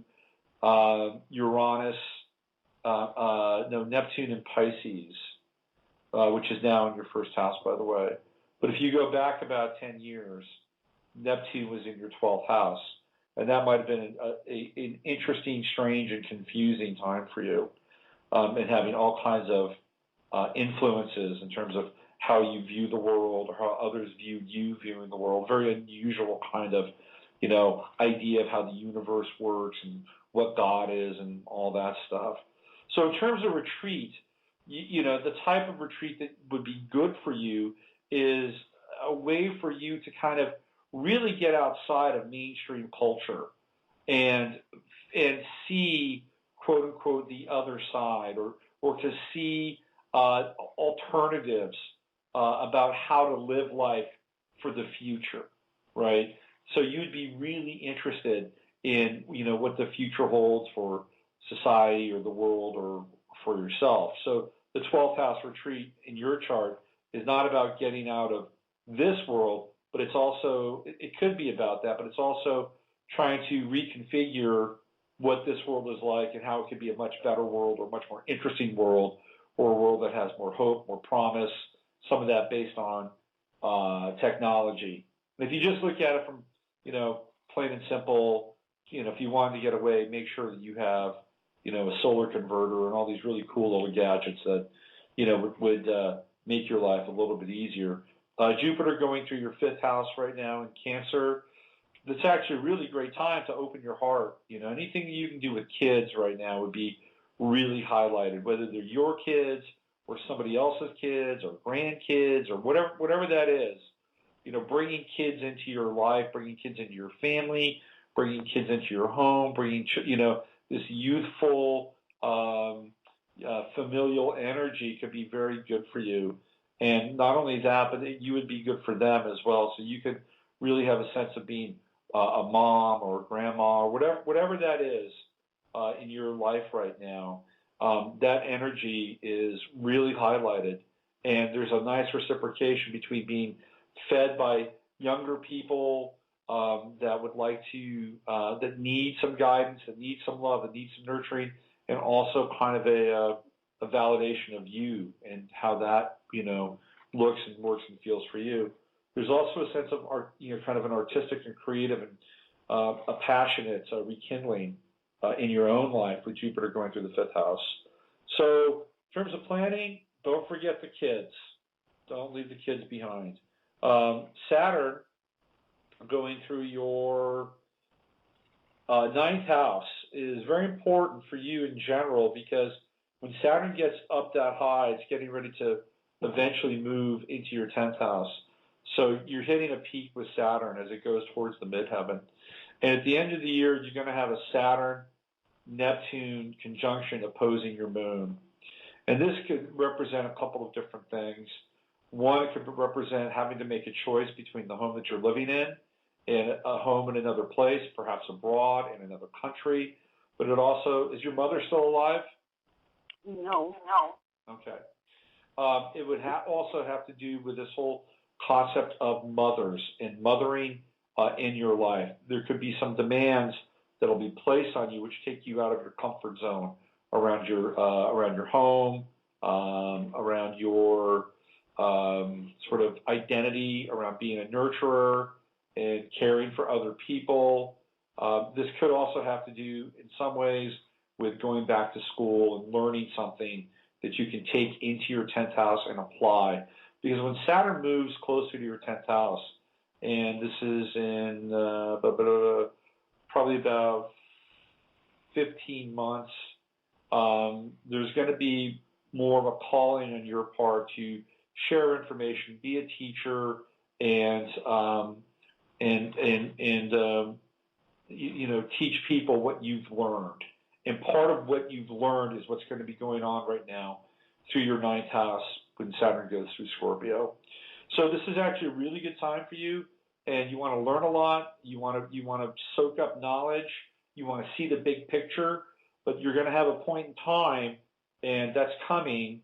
It's in the first part of 2014 where you're going to feel stretched because that's Saturn sitting on your Neptune opposing your Moon, and it may come down to you having to move or to go somewhere else versus staying around and being in a very familiar spot. And when I say move, I'm not talking about down the street or around the corner or down the block. I'm talking states away or even countries away. So anyway, that's what I see here. Wow. That's interesting. Well, interesting is a good thing. Uninteresting, we're not shooting for uninteresting here. Yeah. Well, I am going through a few little things, so it's just, that's, wow. I never thought of moving that far. You never know. You got some time left, so we'll see. At the very least, I mean, when we see that, because the Moon is home, right, and the 3rd house is kind of around where you live. It's, it's very local stuff. And you've got Saturn now moving up into that 9th house, and that's, now you're into, foreign countries and, 1,500 miles away, stuff like that. And so you just have to see where it goes, right? I mean, I could be totally wrong, or, if we're all here, you can be calling me back in March of next year and say, hey, you're right. I'm living in Argentina now, something like that. So we'll see, huh? Right. I'm kind of excited because I've always been in Tucson, never moved. Like, me and my husband been married 26 years, and we've always been, how can I say, like, stable. We've lived in our home for a very long time. So it's just kind of weird. I mean, I've always thought of it, but not reality. Right. So it's interesting. I'm like, okay. And as the motherhood, I am going through a little bit of difficulty times with one of my sons. So maybe that's where the mothery, nurturing part has to come in. Could be. When's his birthday? His is 8/22/91. So you guys got a 22 thing going on, huh? Yeah. 8/22. So that puts him the last degree of Leo, right? It's a difficult degree. It's the anaretic degree. 8/22. What year? 81. 91. 91. He's got to figure out how to be a leader. That's his thing. He's got people that have that degree have the burden of leadership, but they don't always want it. So he's got to figure that out, and he'll be fine. You'll wind up helping him. He's in your life for a big reason. Interesting, yeah. Believe it or not, you guys have been lovers in a past life. I know it's weird to say, but these things happen. His son, Sun, is in your 7th house, which is the house of relationship. So that would indicate that you have been more than mother and son previously. He might have some. Does he have any competition issues with your husband? Well, no, I don't know. I don't think so. Right now he's just going through a difficulty of like rebalance and I guess doing drugs that I don't approve of. At the 29th degree, he has the burden of leadership, but not always willing to accept it. So leadership entails responsibility, and people that are born in that day tend to be very creative. So nurture his creativity and encourage him to finish things that he starts. Very important. Okay. Okay. All right, I'm going to jump off here, Christina. Thank you for calling in. Okay, thank you for your input. Thank you very much. Have a good day and a blessed day. You too. Bye-bye. Okay, bye-bye. Okay, I've only got 8 minutes left, and why don't we do this? I'm going to say goodbye here on the show, on the live portion. And then what I'm going to do is Friday, we're going to have a very interesting show. My friend Les Visible is going to join us all the way from Europe, and we're going to talk about his new book and a bunch of other stuff. And who knows what will happen between now and Friday. So if you've ever listened to the conversations I have with Visible, they go pretty far and wide. So join us on Friday. Join me on Friday with Mr. Visible. Okay? So I'm going to say goodbye now, and the show will end in 6 minutes, and it'll be on the stream. But do take care of yourselves, and you know the drill. Use your head to discern what's real, your heart to open what's possible. Thank you for holding. Hello? Hi. Hey. Hey, my name is Debbie, and I born 6/23/81, and my born in Recife, in Brazil. All right. And I wonder what you see for this month, September, for me. It's a lot of good changes, and I just want to know if it's okay, let me go back to your birth info. Is it 6/23/81? Is that what you said? Yes. All right. And what time? 8:30 in the morning. 8:30 morning in Recife, Brazil. Yes. All right. I got most of that. Yeah, you did. Yeah. See, men listen. There we go. What? Men listen. You know the rap that men don't listen? Oh, men, they don't listen. Okay, here we go. All right. Okay, Betty, so you are Leo rising with Cancer Sun, 1 degree, Moon in Pisces. You live your life with your heart on your sleeve, don't you? Yes. Okay, people know who you are. They get you. Mm-hmm. There's no mystery about you. Mm-hmm. Now, there may be some mystery around your relationships, but not about you. Yeah. Okay? Yeah. You have Venus in the 12th house. Anytime anyone has Venus in the 12th house, they have hidden relationships that the rest of the world doesn't know about. For whatever reason, it could be that the person is having an affair. It could be that the person is of different race, a different religion, maybe even of the same sex. But this is what the 12th house represents. Other than that, you are pretty straightforward and out there. Your friends are incredibly important to you. And you do have falling out with them every now and then. You have to watch out for deception around your friends occasionally. More importantly, even at times, friends that would have designs on your mate or your partner, and that can get a little bit tricky. Just watch out for that. Now, in terms of September, we look at the sign of Virgo. It is straddling your first and second house. Generally speaking, when the sun is in Virgo and it's going through the first house, it's actually a really good time for the rehabilitation of self. And that means exercise, dedicating yourself to new diets, whatever that is that's going to make you feel better,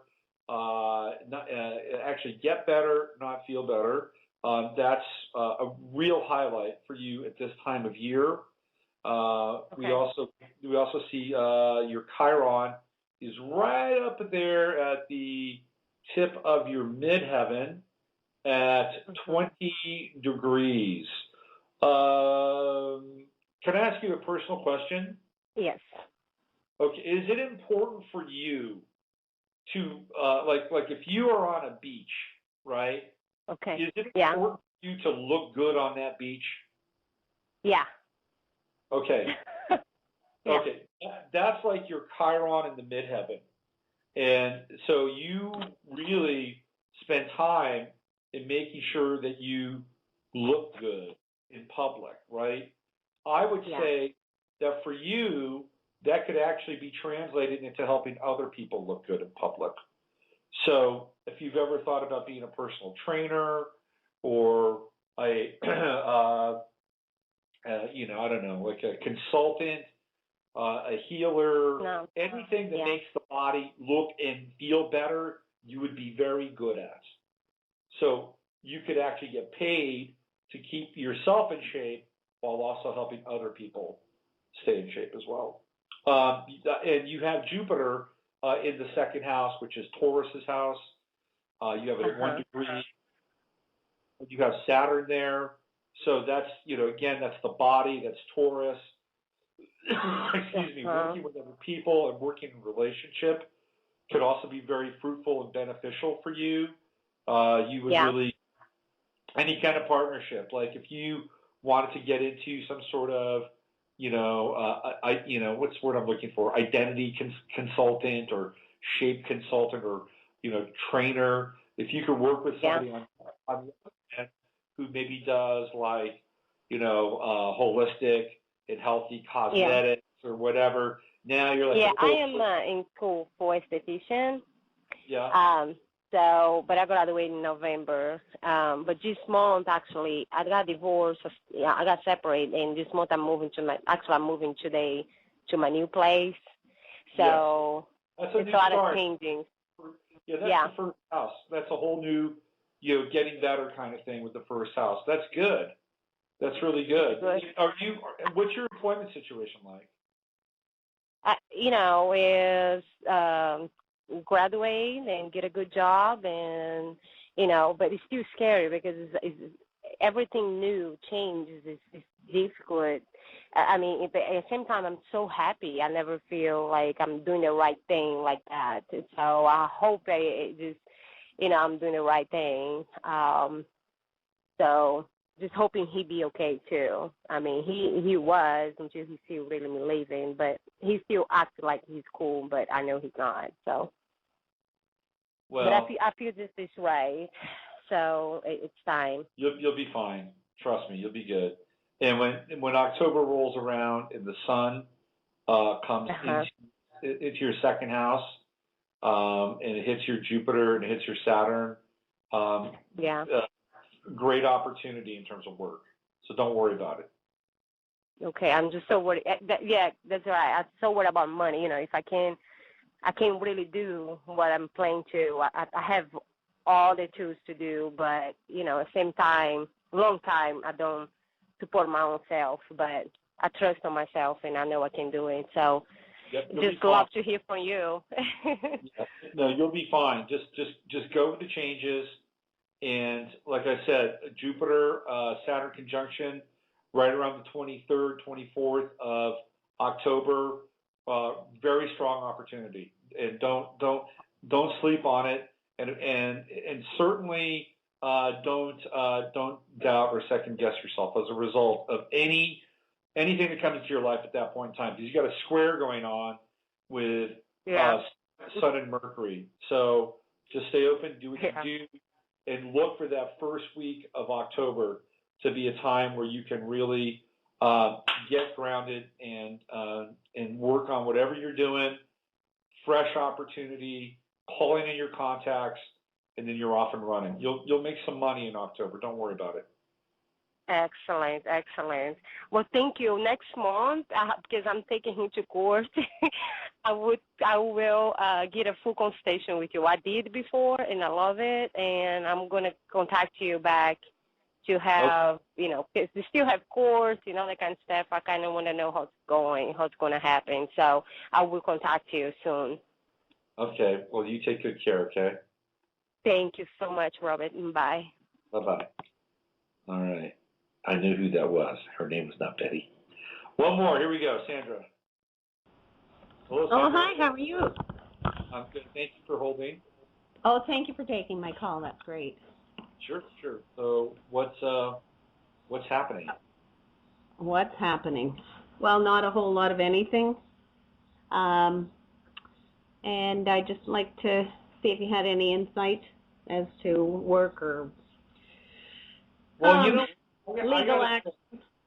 I gotta say, if not a whole lot is happening, there was a time in our lives when not a whole lot was happening was actually kind of a drag.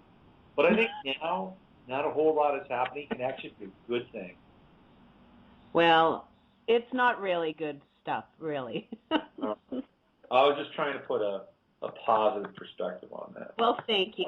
You know what? I really like being positive, and I just got a little shot down yesterday. So, and I thought a situation would have ended yesterday, but it didn't. So it really blew me sort of out of the water.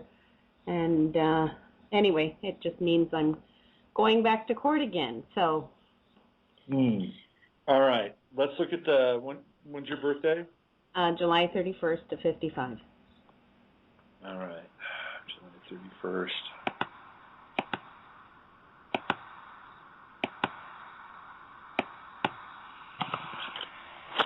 Okay. And what time were you born? Around noon hour.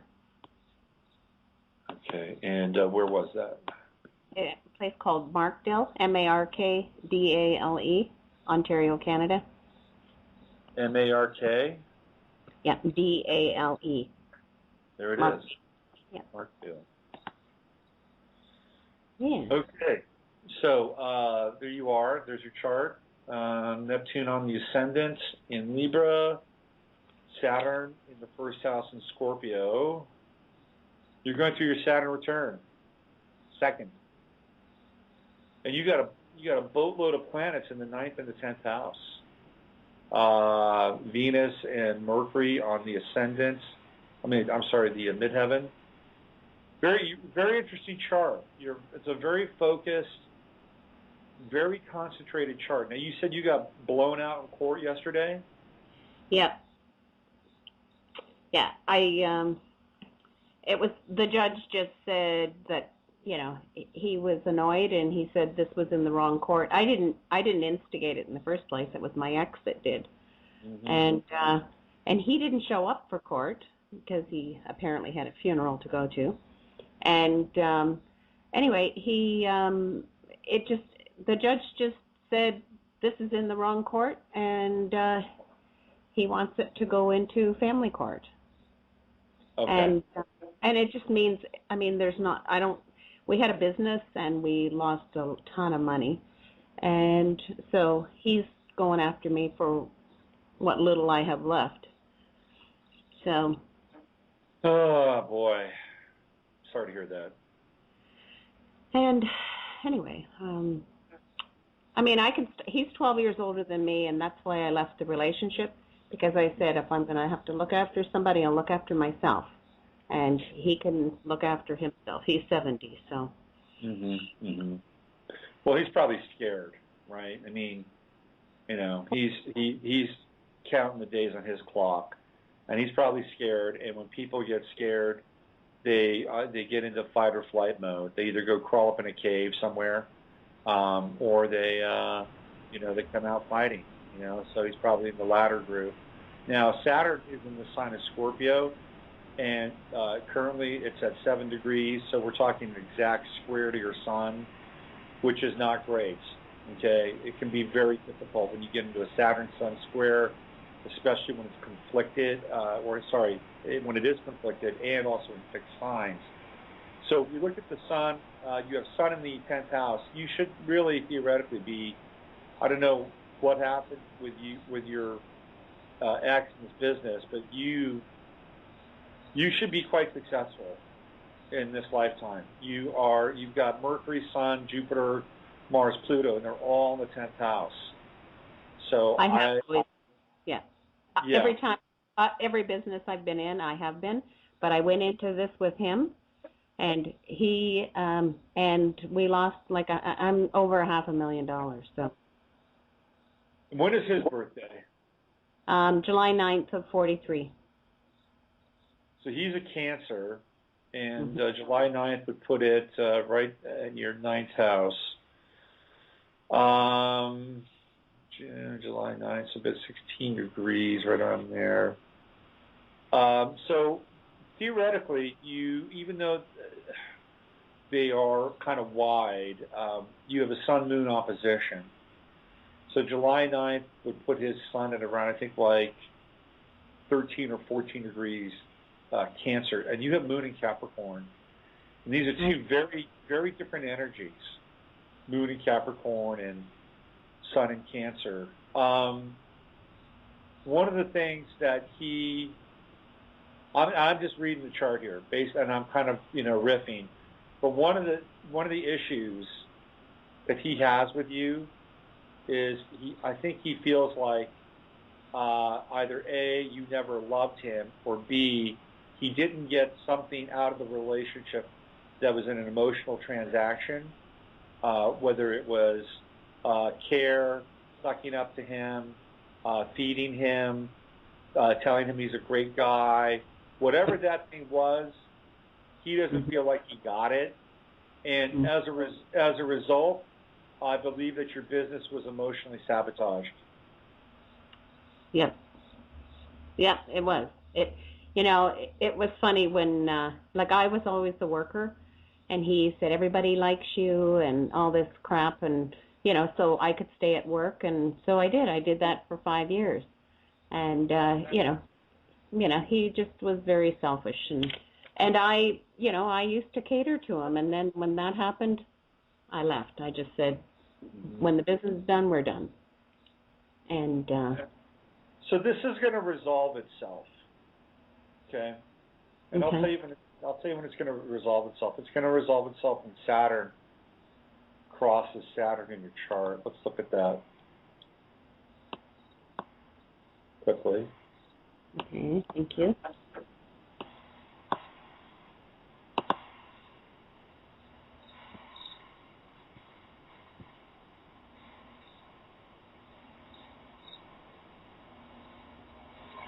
So this will resolve itself in November. And I would say the 7th of November, because that is when the Sun will be conjunct your Saturn. That's when Saturn will be conjunct your Saturn. And at that time, you're going to be getting into squares between Saturn, Sun, and Mars. Now, you're going to go through... this is not going to be easy for you, okay? I'm just going to be straight up, but you're going to come out of this better than you were to some extent. Now, it's going to cost you money and stuff, but I don't think he's going to win, number one. And number two, I get a sense that he will become responsible for your legal costs, which will be very interesting for him. Now, you're also going to, this is going to take a chunk out of you, because ultimately Saturn is going to be going through your second house, and that can be a difficult kind of passage. However, at that time, especially when it gets into the sign of Leo, which it will in the end of 2014, beginning of 2015, it's going to start to trine. Well, actually, even before then, at the end of the Saturn cycle, it'll be trining your Uranus and trining your Venus. So your ability to rebuild yourself will actually happen very quickly. And I see you much more on the upswing a year from now, in October and November. Things begin to stabilize, and when Saturn moves into Sagittarius, it trines your Mercury, it trines your Sun, and you get to kind of reposition yourself. You understand yourself again in a different kind of way, much stronger, much wiser, and I don't know if publishing has played a role in your life or in your business life, but that's an area I'd look into after that. I've been told I'm going to write a book. Well, there you go. I've had a very interesting life, honestly.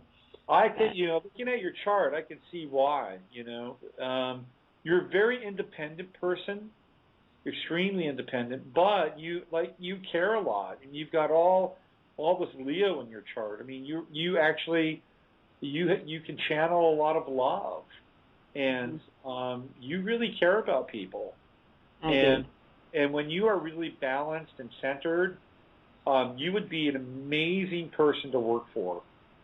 Because you are not the type of leader or boss that would not ask anybody to do anything that they wouldn't do. Number one, and number two, and people would follow you into battle. You have been royalty in a past life, by the way. Do you know that? No. Really? Oh. Yeah. Yes. Absolutely. Absolutely. You on some level understand what it's like to be a king or a queen, because you've got all this Leo up in the top of your chart. You've brought it into this lifetime. So hang in there, okay? And you're really strong. I mean, you've got that tough Capricornian moon. You have your true node is in Sagittarius, and it's at 25 degrees. And so that's where my Jupiter is.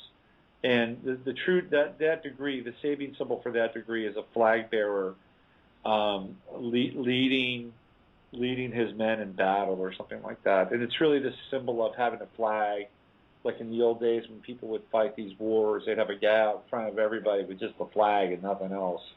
He's total cannon fodder. But he's the guy that in faith holds the flag, and he's the one that is the designated point person for all the faith in that country. And so you have that in your chart. You're going to be fine. Just, Well, it is true. What's that?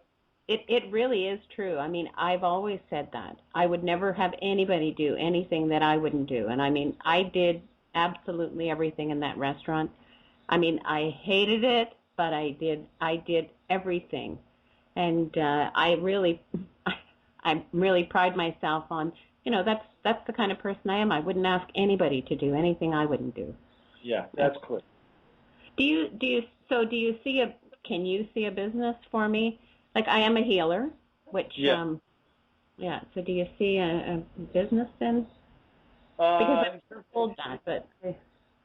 Well, okay, if you're a healer in business, I would look to Uranus, which is going through your 6th house in Aries.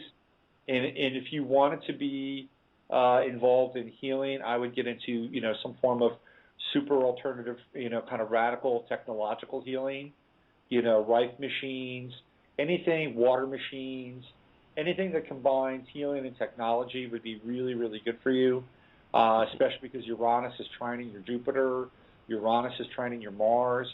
So you could turn things around very quickly. But that's the type of business that I would look at. Okay. And just explore that. Explore these really interesting emergent technologies around healing. I think you could be very successful. Well, I am learning a new modality called Crystal Key, which is really very different modality of healing, and I'm a Reiki master as well. Mm-hmm. And so, but I don't see that those things are the only things. So that's interesting that you say that. So a water machine and a what other kind of just look into things like waters that do micro-clustering, micro-filtering. Here's what you do. Just get onto Google and just type in, like, healing technology, or spiritual technology or things like that. Type in Rife machine, R-I-F-E, Rife machine, and just see what comes up. It's a whole new world that will open up to you, and you might find it very interesting. Wow. Well, that's awesome. Thank you. I wouldn't, I really don't understand the astrology, but this is really quite interesting, and thank you so much for your time. I appreciate it. You're welcome. Thanks for waiting and hanging there. You're going to be just fine. Okay. Well, so I can call you back and and book a session with you then. Absolutely. You can reach me at rpm1122@yahoo.com. That's my email address. RPM at Yahoo. Okay. RPM 22. RPM 1122. 1122. Oh, yes. Okay. At Yahoo. All right. Great. Okay. Yeah. Thank you so much, Robert. I appreciate it. Okay, Sandra. Hang in there. Take care. Yeah. Thank you. You too. Bye-bye. Bye. Okay, and there we go. We've reached the end of the show here. Even though many people, the thousands of people who were listening live, are no longer here right now. Okay, we'll see you guys next week. If you're just tuning in for astrology, next week we'll have a lot more information by then, won't we?